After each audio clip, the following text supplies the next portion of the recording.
And our First Warning Weather Team is committed to keeping you hurricane ready. The 2025 season is just now 16 days away. First Warning meteorologist Vanessa Vinette is in West Palm Beach on day 4 of the Governor's Hurricane Conference. Vanessa, good afternoon.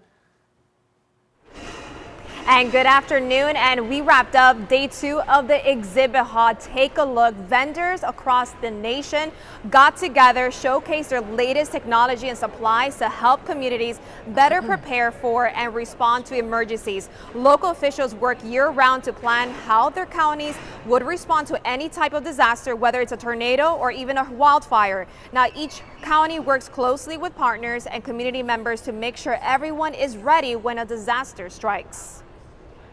We're there assessing the situation, working with our stakeholders, being that entity that provides that communication and collaboration, and then ensuring that our community is ready to recover. If we can find, whether it's a critical infrastructure or even a community that may need a little bit more education or a few more resources to recover, then we work on that in the preparedness phase.